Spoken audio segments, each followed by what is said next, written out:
하나님이 기뻐하시면이라는 제목으로 은혜를 나누려고 합니다. 옆에 있는 분들 이렇게 인사합니다. 당신은 그리스도의 향기입니다. 서로 인사할까요? 네. 한 번 더 인사합니다. 당신은 그리스도의 편지입니다. 자, 마지막 한 번 더. 당신은 천하보다 귀합니다. 믿으십니까? 네. 그렇게 우리가 서로 칭찬하고 또 고백한 대로 우리가 그렇게 살아낼 수 있기를 소망해요. 하나님이 기뻐하는 사람, 하나님이 기뻐하시는 사람, 우리 브로처 반인교회 우리 모든 성도님들이 하나님이 기뻐하시는 사람이 되었으면 좋겠습니다. 성경은 분명히 말합니다. 하나님이 기뻐하시면 삶의 발걸음을 하나님이 친히 인도하신다. 넘겨주세요. 우리가 해야 할 것은 단 하나라는 겁니다. 믿음의 순종, 그리고 하나님을 인정하라는 거예요. 하나님을 신뢰하고 믿는 사람이 되라는 것입니다. 마음을 다하여 여호와를 신뢰하라. 인생의 크고 작은 결정 속에서 우리는 판단을 내려야 됩니다. 뜻을 정해야 됩니다. 우리가 해야 될 뜻과 판단은 다니엘과 그 세 친구들과 같은 데에 더 이상 벗어나지도 또 물러나지도 않는 그 뜻을 하나님 앞에서 정할 수 있는 바로 그 사람. 내 판단보다 하나님의 뜻을 먼저 붙들고 결정하는 사람. 하나님이 두고 보시지 않고 내버려 두시지 않는다. 무관심이 가장 큰 형벌이라고 했습니다. 하나님과 우리의 관계 속에서 믿음의 사람들이 살아가면서 평안과 무관심을 혼동하시면 안 됩니다. 뭐 요즘에 별일이 없고 그냥 괜찮고, 근데 그것이 진짜 평안인지 아니면 무관심인지 분별할 수 있어야 된다는 거예요.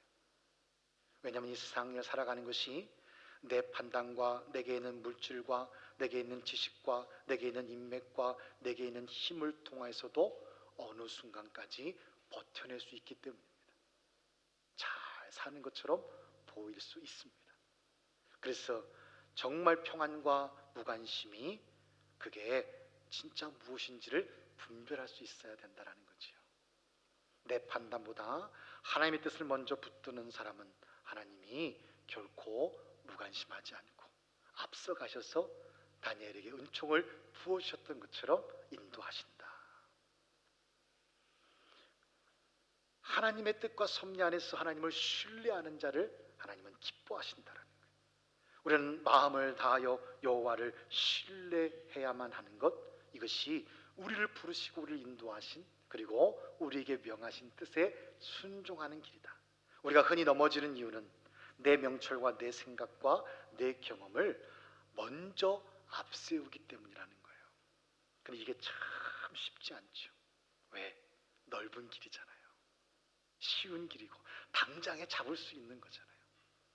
보이지 않는 하나님, 지금까지 내가 기도하고 예배하고 뜻을 구하며 살아왔지만 이 모든 작든 크든 그 상황과 환경 속에서 내가 쉽게 붙잡을 수 있는 것이 내 명철, 생각, 경험, 물질, 인맥일 것입니다. 그래서 이게 앞서는 것은 누가 누구를 말하기 전에 우리 모두가 다 해당이 되잖아요. 그러나 성경은, 하나님은 그것이 우리가 넘어지는 가장 큰 이유라는 것입니다. 그래서 베드로에게 예수님은 어쩌면 그것을 깨닫게 하시기 위하여 오라 하셨는지 모르겠습니다. 네가 의심하였는고로 넘어졌도다. 베드로는 훗날 이것을 뼈저리게 깨닫게 되지요. 우리가 정말 한치 앞에 길도 알지 못하며 살아가지요. 그러면서도 모든 것을 아시고 인도하시는 하나님을 찾지 않고 기도하지 않고 맡기지 않는 것, 바로 이것을 교만이라고 합니다. 그런데 한순간에 이루어진 게 아니에요. 서서히 그렇게 우리 인생에 자리 잡기 시작한 것입니다. 풍요가 그것을 부추깁니다. 내 안에 모든 그 무관심인지도 모르고 평안이라고 착각하게 만드는 사단의 역사가 그것을 부추깁니다.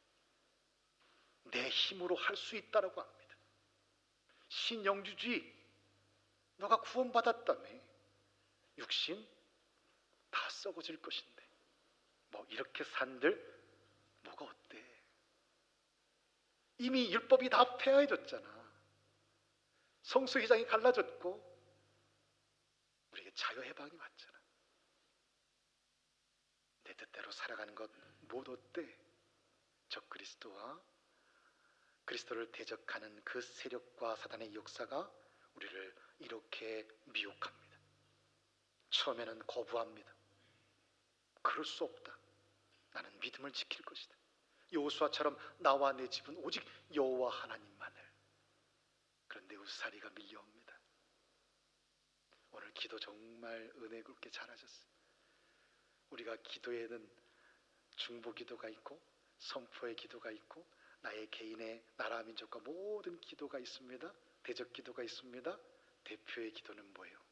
우리의 모든 삶에 대한 회개와 자복, 그리고 예배, 은혜, 인도하심, 감사, 이것 외에는 우리가 대표하여 기도할 것에 구할 이유가 없어요. 우리의 모든 믿음 속에 기도할 때 진정으로 기도하지 않게 만드는 이 수많은 일들, 그것을 우리한테 자꾸 미혹하는 거예요. 처음에는 거부하고 거절했지만 어느 순간부터 경제적인 어려움이 밀려옵니다. 외로움이 밀려옵니다.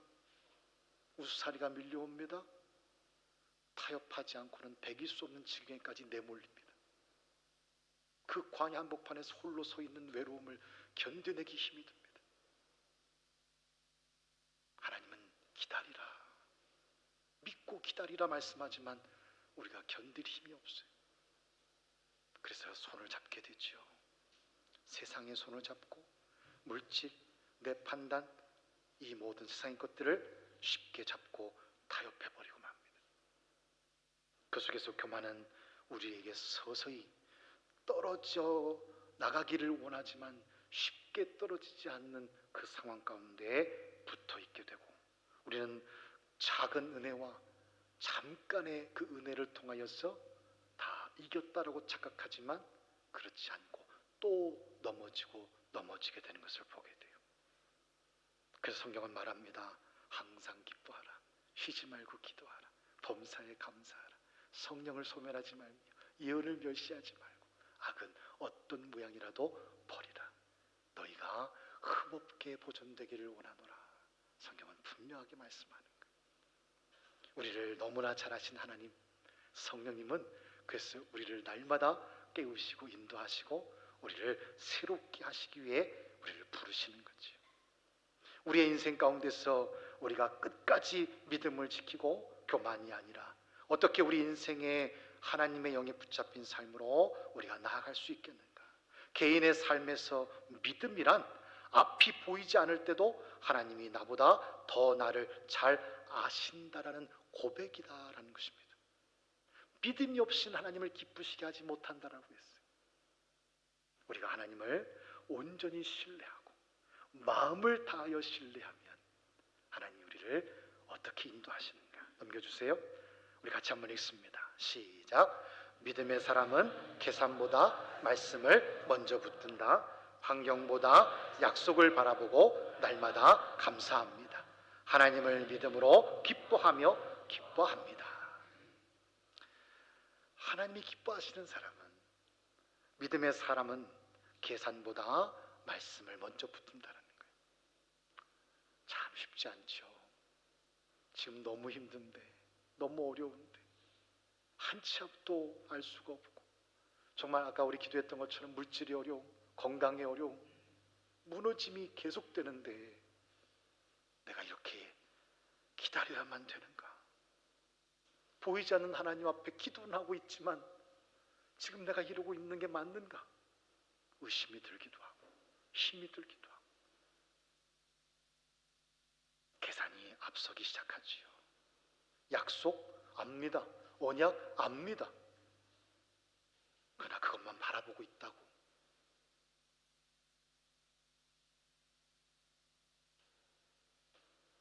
믿음으로 기도하며 기뻐하는가? 지금 내가 기뻐할 상황이 아닌데 우리는 그 상황에 매몰되어졌어요.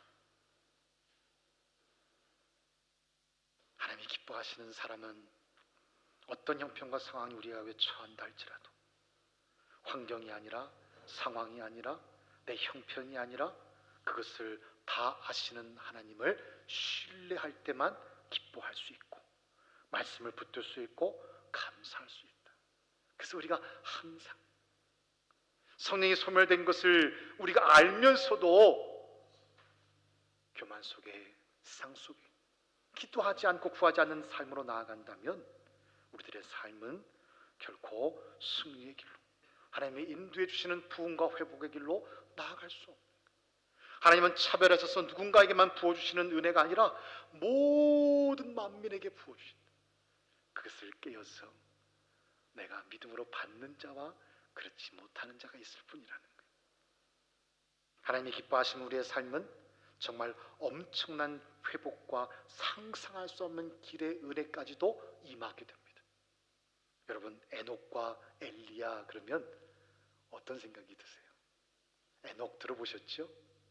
엘리야 선지자 들어보셨죠? 아직 신앙의 처음으로 교회 나오신 분들은 그게 누군데요? 이럴 수 있습니다만 에녹은 창세기에 나오는 정말 하나님 마음에 합하고 하나님과 동행한 믿음의 사람.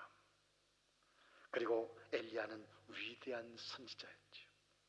예수님 빼면 온 인간의 몸을 빌어서 이 땅에 온 모든 인간 중에 유일하게 죽음을 맞이하지 않고 천국에 하나님께 들림받은 사람입니다. 그게 어떻게 가능한가요? 창조주 하나님이시기 때문에 없는 것을 있게 하시고 온 우주 만물을 창조하신 하나님은 하나님의 질서와 뜻에 반하는 일이 아니면 하나님의 능력과 하나님의 능하신 그 뜻을 통하여서 어떠한 일도 이루실 수 있는 분이죠. 즉 하나님을 신뢰하고 하나님의 뜻에 합하고 하나님이 기뻐하시는 사람에게는 하나님은 어떠한 은총도 내주실 수 있음을 오늘 에녹과 엘리야의 삶을 통해서 보게 되는 거예요. 사람은 죽어야 육신은 땅에 묻히고 영이 하나님 나라로 하나님의 마지막 구원의 심판을 통하여 나아가지요. 그러나 이 에녹과 엘리야는 하나님과 동행한 믿음을 통하여 하나님이 기뻐하심으로 말미암아 죽음 없이 들림받은 엄청난 은혜를 입은 유일한 성경에 기록된 두 사람임을 보게 돼요. 요셉은 어떠합니까? 여러분 잘 아시는 것처럼 형제들에게 시기와 질투를 통하여 배신을 당했습니다. 이웃이 아니에요. 원수가 아니에요. 대적이 아니에요. 남이 아니에요. 형제입니다. 형제. 피를 나눈 형제가 미워하고 정말 구덩이에 빠뜨리고 힘들게 한 것을 뛰어넘어 노예상에게 팔아버렸어요. 형제를.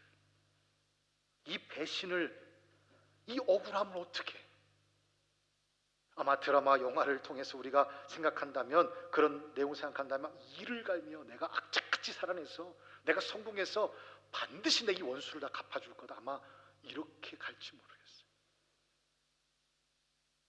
그런데 요셉은 애굽의 노예로 팔려갔지요. 몰래 카메라가 아니었어요.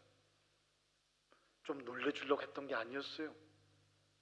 실제로 팔려가 보디발 장군이라는 그 집에 종으로 들어갔어요. 그 준수하고 그 젊었던 이 요셉은 그 보디발 아내의 누명을 뒤집어 쓰고 결국에는 옥에 갇히는 인생가 돼요. 형제들에게 팔립니다. 그 먼 거리를 동물처럼 끌려갔습니다. 닭장 같은 데 갇혀서 끌려가 노예상에게 동물처럼 아니면 물건처럼 팔렸습니다. 그것도 모자라 감옥에 갇히고 맙니다. 이쯤 되면 하나님이 어디 계십니까? 이쯤 되면 무슨 하나님 중심이에요? 이쯤 되면 무슨 예배고 기도고 신앙이에요? 아마 이렇게 되고 말 겁니다. 그러나 요셉은 이 엄청난 형제에게 배신당하고 노예가 되고 누명을 뒤집어 쓰고 옥에 갇히는 것, 이게 하나님의 큰 뜻 안에 있음을 그가 알았을까요? 그는 그것 이전에 하나님 신앙을 버리지 않습니다. 환경은 엄청난 이루 말할 수 없는 그 폭력과 고통과 절망과 배신감, 이게 어떻게 치료가 되냐고요. 누가 치료해 줄 수 있냐고요. 만약에 하나님이 살아계셨다면 그 노예로 팔리기 전에 막으셨어야죠. 할 말이 얼마나 많겠습니까? 그러나 요셉은 끝까지 하나님을 경외합니다. 변명하지 않습니다. 정직함으로 하나님의 공의로운 주 앞에서 그 믿음으로 그가 나아갔을 때 하나님은 그에게 임재하시고 현몽하시고 그를 인도하셔서 그 애굽의 노예로 팔려갔던 자가 애굽의 총리가 됐어요. 온 나라를 다스리고 풍년의 때와 흉년의 때의 하나님의 뜻을 깨달아 알물 통하여 엄청난 은총으로 나중에는 그 형제들을 다 불러들이고 흉년의 때에 다 죽어가는 그때에 그 형제와 부모와 그리고 가족 인친척들과 그 민족을 살리게 되죠. 하나님이 기뻐하시면 우리의 처지와 형편이 어떻게 바뀔 수 있는지를 오늘 이 몇 사람만 소개했지만 성경에 오늘 밤새워 얘기해도 다 얘기했을 만큼 구약과 신약이 어마어마한 개개인의 삶의 그 역사가 놀랍도록 이루어진 것을 보게 돼요. 우리와 성정이 다르냐? 아니라는 거예요. 하나님을 신뢰하였기 때문이다. 하나님이 기뻐한 사람의 삶의 역사가 그렇게 위대하게 일어났던 것을 보게 됩니다. 두 번째로는 하나님이 기뻐하시는 가정. 넘겨주세요. 하나님이 기뻐하시는 가정은 말씀으로 넘겨주세요. 말씀으로. 네. 하나님이 기뻐하시는 가정은 범사의 그를 인정하라는 것입니다.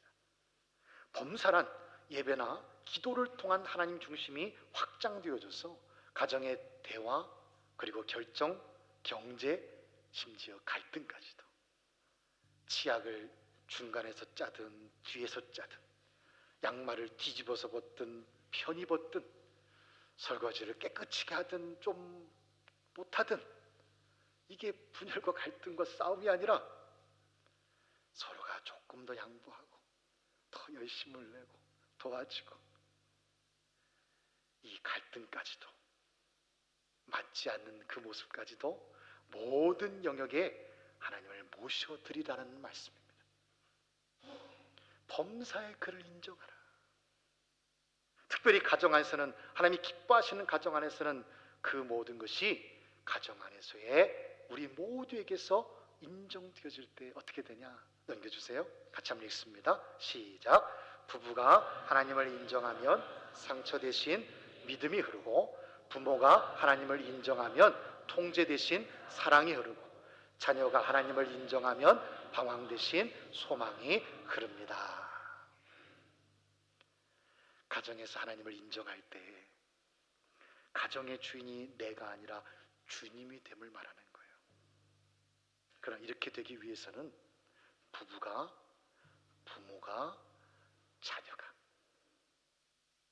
여러분 아직도 인간이 되지 못한 부모님이 계실 겁니다. 여러분 남편들이 있을 거예요. 아내가 있을 겁니다. 자식이 있을 수 있습니다. 기도하셔야죠. 여러분 이 세상을 살아가면서 최고의 자리에 오른 사람들이 있어요. 누가 봐도 부러운 자리. 물질, 인기, 모든 것을 누가 봐도 따라가지 못할 만큼 어마어마한 자리에 올라간 사람들이 모든 분야에 있습니다.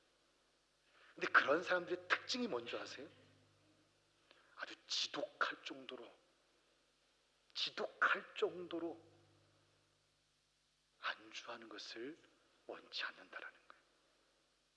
저 정도 자리 갔으면, 저 정도 벌었으면, 저 정도 이루었으면 생각할 텐데 그들은 안주하지 않기 위해서 정말 지독할 정도로 훈련하고 지독할 정도로 그 루틴을 자신들의 삶을 유지하기 위해서 얼마나 피눈물 흘리는지 모릅니다.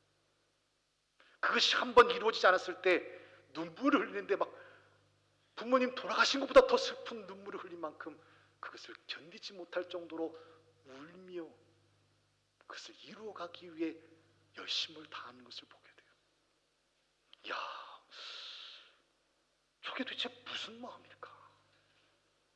우리는 과연 영원한 하나님 나라에 대한 이것을 알고 그 진리를 깨달아 알면서도 과연 나는 그 부모와 남편과 아내와 자녀와 그 구원의 문제, 인과기도를 통해서 나는 이 일이 이루어지지 않은 것을 환도뼈가 부러지는 아픔을 견디는 그 고통과 그 인내하는 마음과 그 간절한 마음으로 내가 눈물을 흘리면서 하나님 앞에 구해본 적이 얼마나 있냐는 거예요. 죽어가는 영혼을 위해서 내가 얼만큼 그렇게 간절한 마음으로 아주 지독할 만큼 내가 그 영혼을 살리겠다라는 그 믿음을 통하여 살아내 본 적이 있냐는 거예요.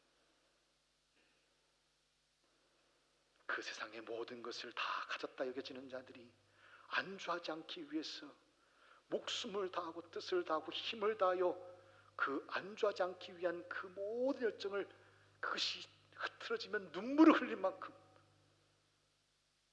이해가 안 되지만 저는 그것을 보면서 저 스스로를 돌아보고 하나님이 우리를 죽기까지 사랑하신 그 놀라운 사랑 안에서 영원한 하나님 나라의 이 진리를, 이 길을 알면서도 과연 우리는 내 남편, 내 아내, 내 부모, 내 자녀를 얼만큼 사랑하며 살아왔는가?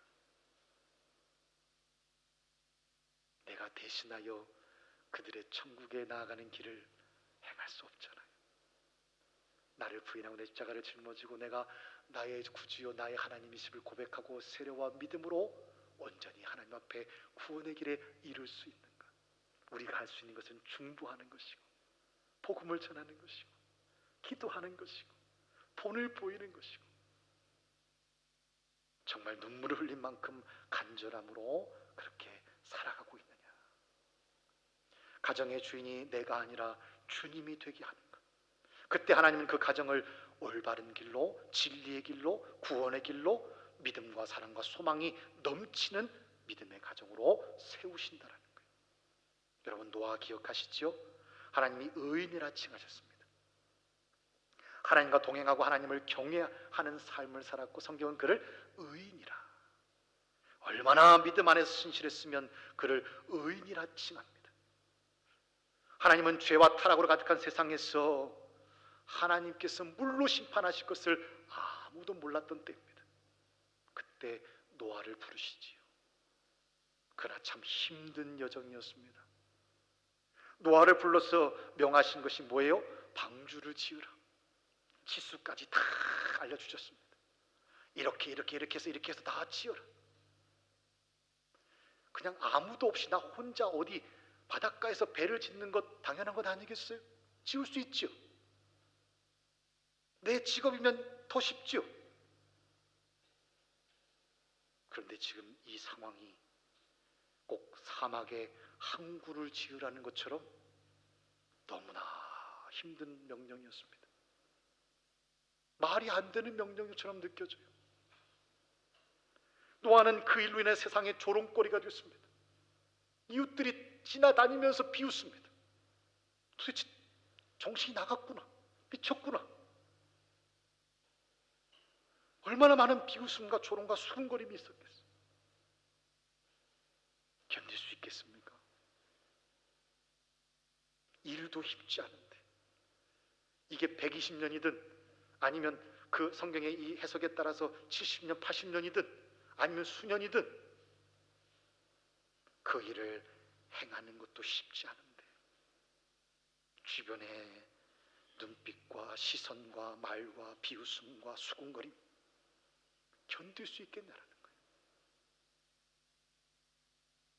그러나 노아의 가족들은 순종합니다.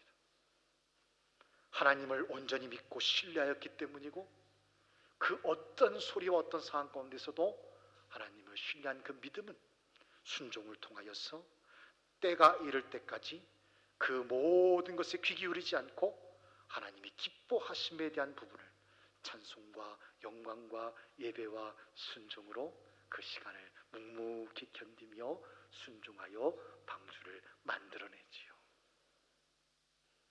그 모든 것을 비웃고 그 모든 것을 조롱하였던 그들은 마침내 땅과 하늘 온 세상에서 물이 터져나오고 내리는 그 상황 속에 방주는 닫히게 되고 노아와 그의 가족들은 구원함을 받지만 거기에 함께하지 않았던 모든 이들은 다 멸망당하고 말지요. 오베데돔, 아까 처음에 제가 말씀드렸습니다. 그의 조상 고라와 그 무리들은 하나님 앞에서 직분을 탐하여 하나님께 불순종함으로 가족과 소유가 다 멸망당하고 사라지고 말지. 250명이 멸망을 당하게 된 것, 바로 모세와 아론 그리고 하나님 앞에 대적한 그 대제사장의 직분을 탐하였기 때문이었습니다.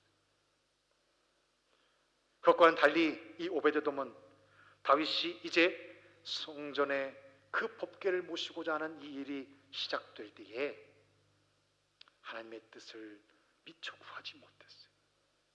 하나님의 말씀을 준비하지 못했어요. 여러분, 급하지 마십시오. 세상의 풍조와 세상의 여러분들 직장과 사업과 기업 빨리 뭔가를 이루기 위해서 실적을 내야 되니까 얼마나 힘드세요? 그 관계 속에서 얼마나 힘들고 어려운 길을 걸어가세요. 남편들 위해서 많이 기도해 주십시오.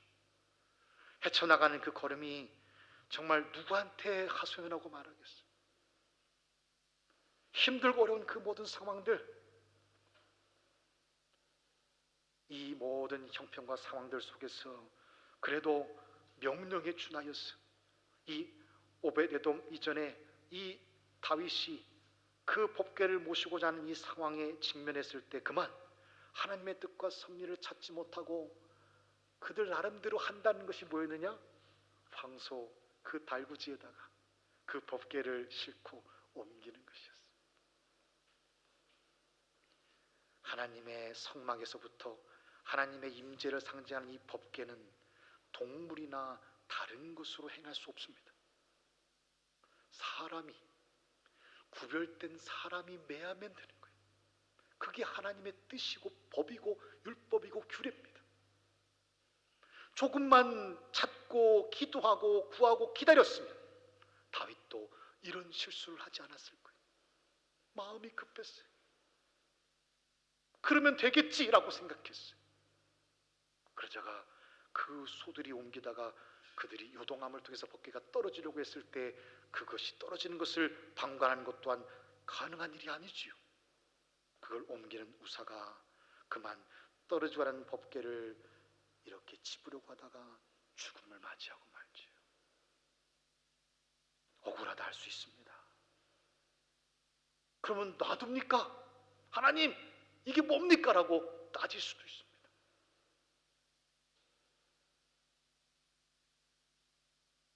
두려움에 휩싸입니다. 공포에 휩싸입니다. 다윗조차도 이제 더 이상 법궤를 옮기지 못하고 멈추고 맙니다. 이 공포와 두려움이 휩싸인 가운데 그때 원하든 원치 않든 고라 자손이었던 오벳에돔의 집에 법궤가 3개월이나 머무르는 일이 생기게 돼요. 아마 많은 사람들이 그랬을 것입니다. 오벳에돔과 그의 식소들과 그 가족들이 다 죽어나가겠구나. 왜? 그 법궤를 모셨고 만졌던 자들은 다 죽었으니까.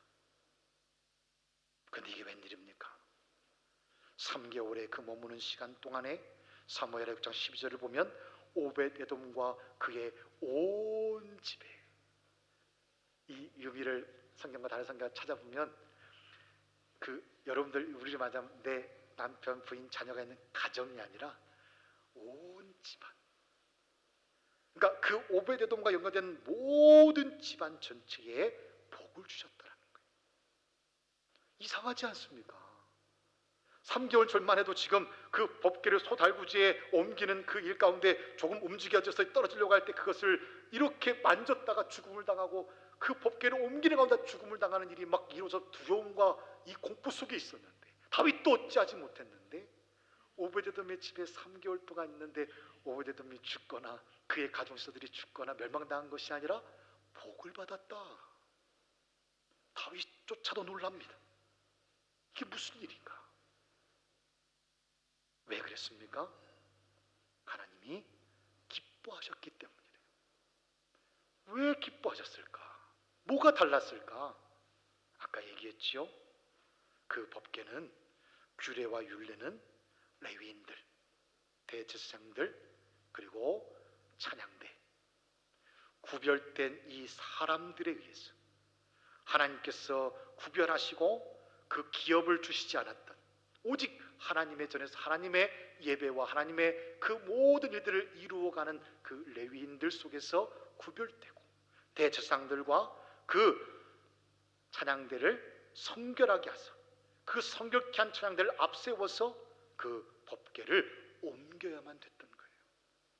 이 규례와 이 뜻을 찾고 이것을 알고 깨닫게 된 후에 그대로 행함으로 법궤는 다윗의 명령에 의해서 다시 성전으로 안전하게 이전되고, 그 모든 일을 찾고 그 모든 일을 행했던 오베데돔과 그의 집은 하나님의 규례대로, 하나님의 법도대로 모셨던 시간들을 통하여서 하나님이 기뻐하심으로 복을 내려주셨다라는 거지요.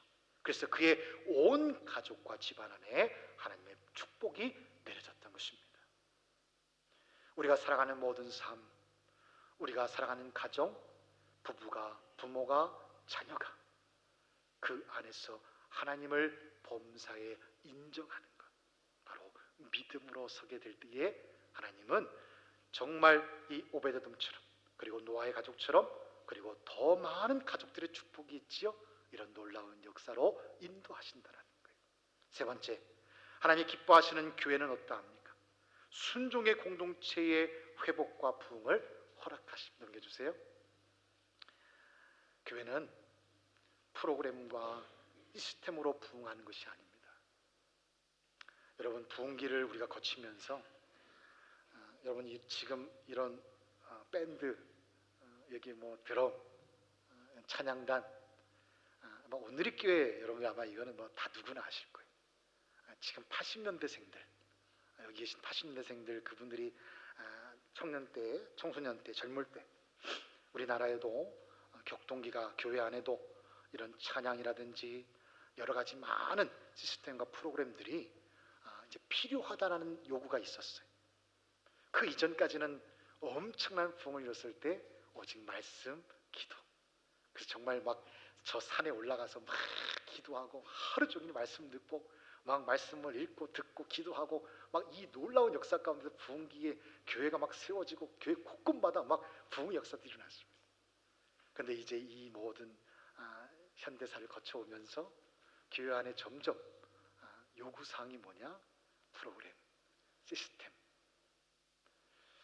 그러면서 찾게 된 것이 이제 미국, 발전된 유럽, 미국 이런 데, 특별히 미국에 10,000명 이상, 수천 명이 모이는 교회에 방송국 저리 가라 하는 수많은 프로그램들, 그리고 그런 찬양의 이런 CCM, 이런 찬양에 대한 이런 것들, 그래서 심지어는 목사님이 장로님들을 모시고 막 미국에 가서 그것을 보고 와서 여기에 접목을 시키고 막 교회마다 이제 이 프로그램과 시스템들이 막 정립해가고, 그래서 실제로 막 분위기도 바뀌고 막 조명이 들어오고 막 젊은이들과 청년들이 막 어느 교회는 청년들이 꽉꽉 들어차고 어느 교회는 막 청소년들이 꽉꽉 들어차고 막 어린이들이 꽉꽉 들어차고, 그래서 제가 있었던 데도 2,500명 아이들만 최고까지 모였을 때가 5,000명, 거기에 총 책임을 다할 때도 얼마나 열심히 했는지.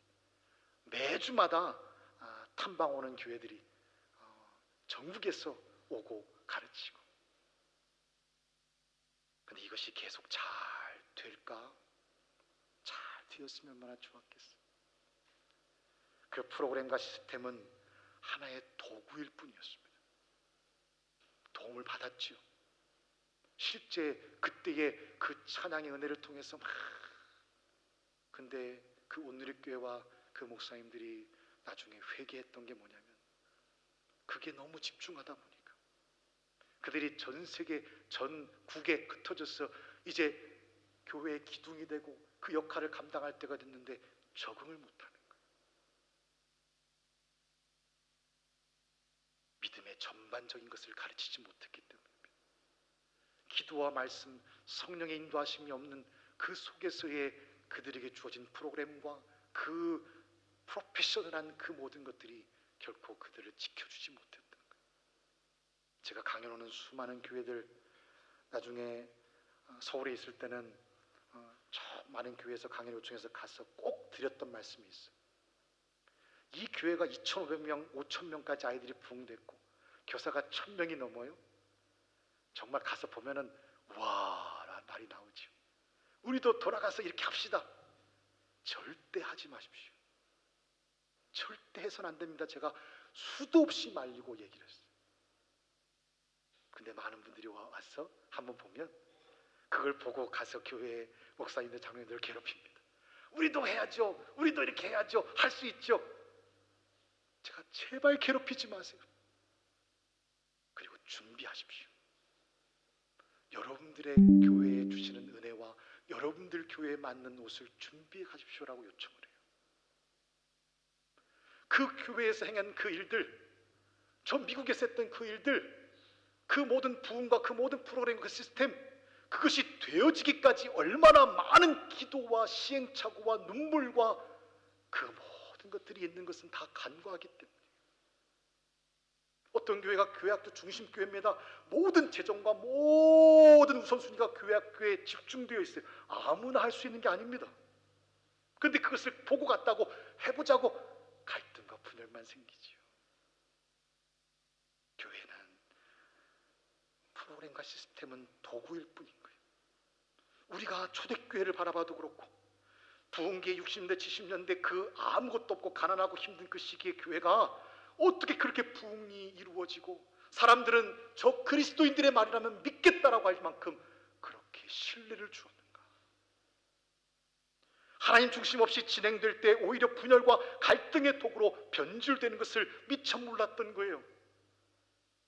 먼저 교회 속에 있어야 할 것이 없이 세상 풍조가 우선하여 들어왔습니다. 그래서 굉장히 프로페셔널해졌어요. 그런데 그 속에 하나님 신앙이 없어요. 믿음이 없어요. 기도가 없어요. 말씀이 없어요. 그러니 그 속에 음란이, 분열이, 갈등이, 죄악이 들어오므로 지금 교회 형편이 이렇게 되어버린 거예요. 먼저 교회에 있어야 될 것이 무엇이냔 말이에요. 주의 교회는 하나님의 마음을 따라 순종하는 것이 우선되어져야 교회는 사는 거예요. 초대교회가 교회의 표본이 되고 모본이 되며 능력을 나타냈던 이유는 단순합니다. 바로 성령 충만으로 서로 사랑하며 순종했기 때문이에요. 초대교회의 그 모형을 지금 우리는 못한다고 얘기합니다. 아예 거부해버리죠. 왜? 어떻게 물건을 통용해요? 어떻게 내 것, 네 것 없이 그렇게 막 쓸 수 있고 살 수 있어요? 어떻게 믿고 그렇게 살 수 있냐고요? 내 부모 형제도 못 믿는 시대가 되었는데 계산이 앞서지요.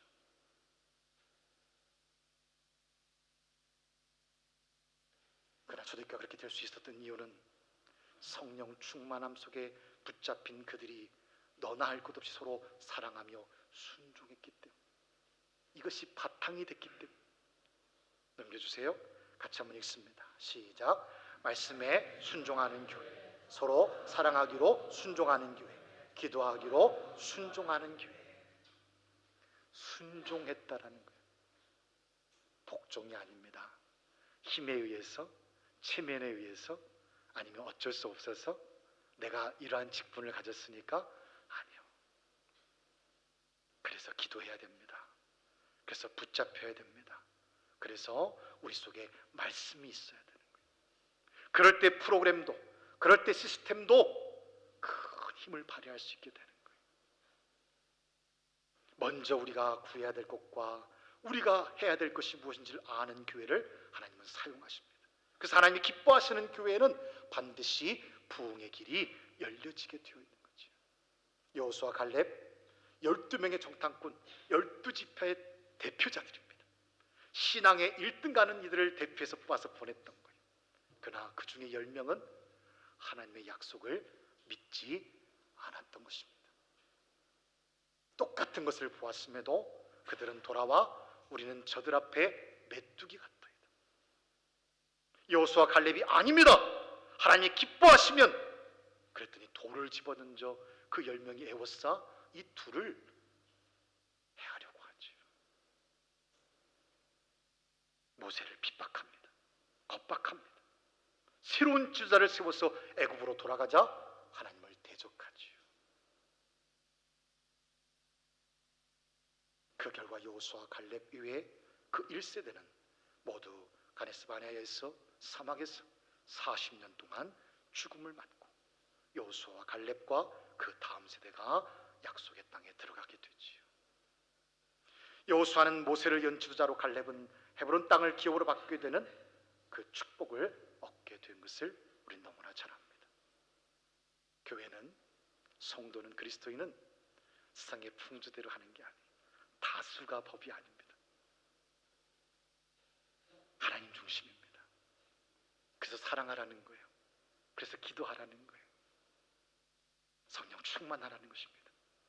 그때 서로 사랑하기로, 서로 순종하기로, 서로 기도하기로, 거기에 무슨 분열과 갈등과 자기 욕심이 들어가겠어요. 잠언 지혜의 중심 인물인 솔로몬은 하나님께 지혜를 구한 순전한 믿음 1천번제를 드리며 신령과 진정으로 예배를 드린 사람이었습니다. 그래서 하나님이 그에게 현현하시죠. 그래서 뭘 해주길 원하느냐? 그래서 그 지혜를 구하지 않습니까? 하나님을 경외함으로 하나님이 기뻐하셨고, 그 솔로몬 인생에 2번이나 하나님이 직접 계시와 현현으로 나타나십니다. 솔로몬이 구한 하늘의 지혜를 구한 것을 하나님 기뻐하심으로 그가 부와 물질과 장수와 원수를 해하는 것에 대한 그 어떤 것도 구하지 않은 것을 하나님이 기뻐하셔서 그에게 물질과 영광과 나라의 부흥까지도, 장수까지도 더하여 주십니다. 그리고 아버지 다윗, 자기는 백향왕궁에서 거하면서 하나님의 전관의 법궤가 그렇게 있는 것을 너무나 안타까워하고 너무나 부끄러워서 하나님의 전을 세우겠다라고 합니다. 그러나 하나님은 허락하지 않으십니다. 힘이 있고 재료가 있고 물질이 있고 다 준비되었지만 다윗에게는 허락하지 않으시죠. 그리고 그의 아들 때라고 했습니다.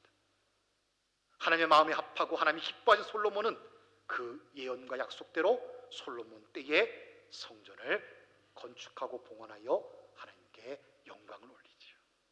큰 은혜를 입게 됩니다. 사도 바울은 어땠습니까? 잘못된 열심에서 주님의 강권하심으로 그가 뒤집어지고 회심하게 되고 완전한 헌신으로 이방인 사도로 부름받아 복음을 더 이상 부끄러워하지 않고 온 땅을 다니며 교회를 세워나갑니다.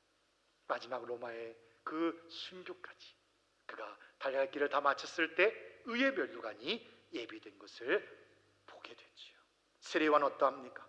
주님의 오시기를 예비하며 성령 충만함으로 하나님의 기쁨이 되었고 예수님은 그를 여자에게서 난 자 중에 가장 큰 자라고 말씀하십니다. 주님의 교회는 말씀과 기도로 하나님의 뜻을 믿고 합심하여 순종할 때 부흥과 회복, 인도하심이 있게 됩니다. 거기에는 반드시 여러분처럼 주님의 멍에를 맨 자들의 순종이 이루어짐으로 주님의 교회가 세워져 가는 거예요. 누구 한 사람 때문이 아닙니다. 돈으로 하는 게 아닙니다. 힘으로 하는 게 아닙니다. 지식으로 하는 게 아닙니다. 우리 모두가 하나가 되어져서 서로 사랑하고 서로 순종하고 서로 기도하며 그렇게 하나님의 뜻대로 나아갈 때 그 교회에 부어주시는 하나님의 부흥의 역사는 놀라운 결과와 열매로 맺혀지게 되는 거예요. 마지막, 하나님이 기뻐하시는 나라 민족입니다. 하나님이 기뻐하시면 회복이 만다라고 했어요. 나라가 흔들리고 시대가 혼란스러울 때일수록 우리가 붙들어야 될 것은 하나님의 주권이라는 것입니다. 역사는 권력자가 움직이지 않고 하나님이 움직이신다. 지금 우리가 바라보는 이 시대 가운데 열국들의 이 보이지 않는 전쟁, 보이는 전쟁, 수많은 어려움들이 우리에게까지도 임하여 있음을 보게 돼요. 그러나 다윗의 그리고 다니엘의 시대 그리고 에스더의 시대 모든 것을 바라봐도 그 모든 것이 하나님의 주권 안에 있다라는 거예요. 그래서 하나님이 기뻐하시면 그 나라 민족이 어떻게 흥망성쇠의 모든 일들이 이루어지는지를 성경은, 역사들은 분명히 기록하죠. 우리 함께 넘겨주세요. 같이 읽습니다. 자, 한번 넘겨주세요. 자, 시작.